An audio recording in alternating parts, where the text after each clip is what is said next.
Coba tadabburin, renungkan surat Ad-Duha. Itu surat motivasi banget. A'udzu billahi minasy syaithanir rajim. Bismillahirrahmanirrahim. Wad-duha wal-laili idza saja. Ma wadda'aka rabbuka wa ma qala. Walal akhiratu khairul laka minal ula. Walasawfa yu'tika rabbuka fatarda. Perhatikan surat Ad-Duha secara utuh dari ayat pertama sampai selesai. Itu ayat ketika Nabi lagi hampir putus asa. Turun ketika Nabi dalam keadaan berkeluh kesah. Ketika Nabi dalam keadaan gak pede. Ketika Nabi dalam keadaan sedih berat. Kenapa? Karena wahyu sudah 6 bulan gak turun. Jarang banget sampai selama itu wahyu gak turun. Jadi kayak ibarat kita tuh udah 6 bulan gak ketemu dengan kekasih kita. Udah 6 bulan gak dapat WA dari pasangan kita. Kan 6 bulan loh. Atau udah 6 bulan WA kita gak dibaca-baca.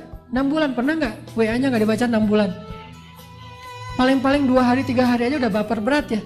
Apalagi sampai 6 bulan Nabi tidak dapat wahyu selama 6 bulan. Gak ketemu Jibril 6 bulan lamanya sampai Nabi berpikir jangan-jangan saya sudah dipecat sebagai seorang Nabi. Sedih banget. Jangan-jangan Allah udah benci sama saya. Jangan-jangan Allah udah ninggalin saya. Jangan-jangan Allah udah memberhentikan saya. Jangan-jangan Allah udah nggak ridho lagi kepada saya. Ya Allah gimana ini. Turunlah ayat setelah 6 bulan Nabi dalam keadaan sedih. Wad-duha wal-laili idza saja. Demi pagi yang terang benderang, demi malam yang sudah senyap dan nyaman, udah semuanya tenang. Ma wadda'aka rabbuka wa ma qala. Berarti siang dan malam Tuhanmu tidak pernah meninggalkanmu dan gak benci sama kamu wahai Muhammad. Ini ayat buat kita. Kalau ada yang mengatakan apa maunya Allah sama saya, kayaknya Allah gak ridho nih saya jadi orang benar nih. Apa sih yang Allah pengen dari saya? Semua yang udah saya lakukan tapi kok jadi kayak gini? Allah menjawab, ma wadda'aka rabbuka wa ma qala. Allah tuh gak pernah benci sama kamu wahai hambaku. Dan Allah itu gak pernah meninggalkan kamu. Kemana Allah ketika saya butuh? Kenapa Allah gak mengijabah doa saya? Dan seterusnya ketika kita mengeluh. Ayatnya, ma wadda'aka rabbuka wa ma qala. Ketika kita merasa dulu sebelum saya hijrah kayaknya hidup saya enak-enak aja, lempeng. Sekarang setelah saya hijrah kenapa rezeki saya jadi seret gini, jadi nggak enak? Ma wadda'aka rabbuka wa ma qala. Kayaknya Allah nggak rela banget saya jadi orang benar. Ma wadda'aka rabbuka wa ma qala. Kayaknya Allah nggak rela saya ninggalin dosa. Ma wadda'aka rabbuka wa ma qala. Qul ya ibadiyalladzina asrafu ala anfusihim la taqnatu min rahmatillah. Bilang kepada hamba-hambaku, kata Allah. Kekasih panggilannya tuh hamba, bukan makhluk. Allah kalau manggil kita kasar, makhluk. Kalau manggilnya lembut, hamba. Kita nggak bisa lebih dari itu. Kalau dipanggil lebih dari itu tuh Rasulullah. Kalau kita panggilan paling lembut, wahai hambaku. Bahkan Nabi Muhammad juga kadang dipanggil hamba. Subhanalladzi asra bi'abadihi, hambanya Allah. La taqnatu min rahmatillah. Jangan berputus asa dari rahmat Allah. Allah mengampuni dosa jami'a, semuanya. Saya pernah berzina ya Allah, semuanya diampuni. Saya pernah minum narkoba segala macam, semuanya diampuni. Saya banyak memakan riba, semuanya diampuni. Saya pernah membunuh, semuanya diampuni. Saya pernah syirik, saya pernah melakukan hal yang perdukunan atau datang ke dukun. Jami'a, tidak ada dosa yang tidak diampuni oleh Allah. Falimal ya'as. Terus kenapa berputus asa? Ini ayatnya, ma wadda'aka rabbuka wa ma qala. Walal akhiratu khairul laka minal ula. Kalau kita mengeluh tentang dunia, kok hidup gini-gini amat ya, kok setiap hari kok susah, kok gini, kok gitu. Walal akhiratu khairun laka minal ula. Tenang aja, dunia itu emang sifatnya kayak gitu. Sifat dunia itu keluh kesah. Kenapa bisa kayak gitu? Karena dunia nikmat yang sedikit dibagi rame-rame.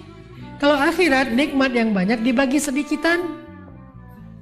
Dunia itu nikmat sedikit banget, kecil banget, lebih ringan dari sebelah sayap nyamuk, dibagi miliaran orang. Kebayang gak tuh gimana sikut-sikutannya? Makanya wajar ada keluhan. Kalau akhirat nikmat yang sangat berlimpah dibagi hanya sedikit orang. Jadi tidak ada keluhan nanti di akhirat.